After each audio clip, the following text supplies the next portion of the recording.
Tu sais, j'étais allé voir Amma. Tu vois qui c'est Amma, la gourou qui prend les gens dans ses bras, la petite Ah, femme les indienne, câlins magiques, là. Ouais, qui fait son darshan comme ça.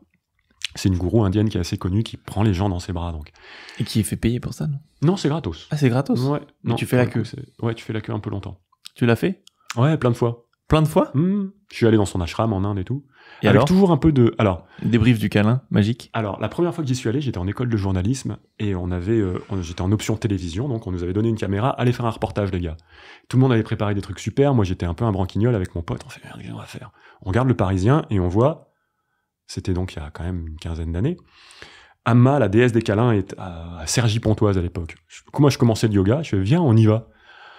Et j'ai donc l'habitude de dire que je lui dois ma carrière à Amma, parce que j'ai fait ce petit reportage. Tu allais dans quel état d'écolier. d'esprit? À la fois curieux, un peu critique. Je commençais le yoga, mais j'étais pas du tout Sceptique intéressé à ou- l'ésotérique. Comment? Sceptique? Oui, très sceptique. Ouais. Et quand je suis allé là-bas, j'ai été émerveillé par l'ambiance.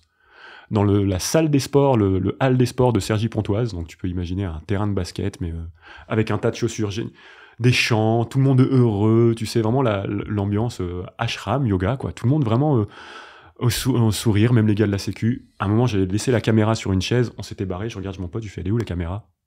C'est la sueur froide de la caméra de notre école de journalisme, le truc qui coûtait une blinde à l'époque. La caméra avait pas bougé, elle était là, enfin. Et le câlin, donc pareil, le câlin, j'y allais un peu sceptique, mais Amma m'embrasse.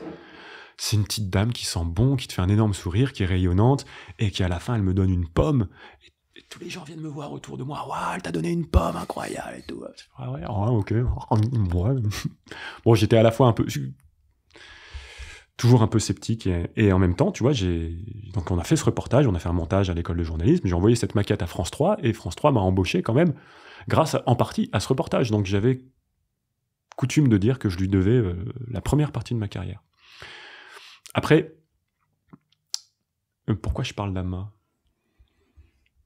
Des gourous, des câlins, la pensée magique. On était sur Dieu. Ah oui.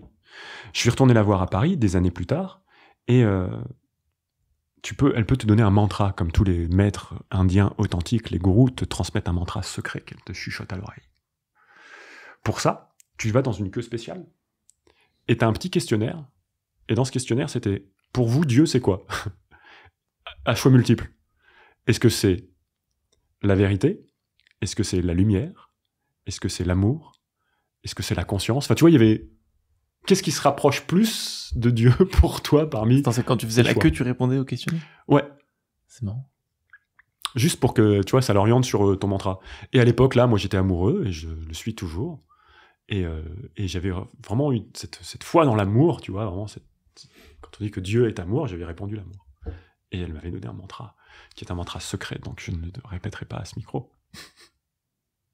Et il a eu un impact sur toi, ce mantra? J'en sais rien.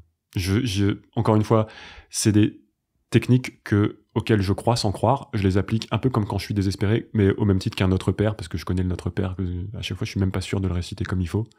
Mais des moments où j'ai juste comme un conditionnement mental, comme un reconditionnement, comme répéter un truc, effectivement, pour sortir d'un brouillard mental. Donc oui, certainement, il a eu un impact. On peut dire que c'est grâce à ça que tout est arrivé derrière, que je suis face à toi maintenant, Arthur, parce qu'il n'y a pas d'alternative, en fait, aux choses telles qu'elles sont. Donc on peut tous croire mettre les choses en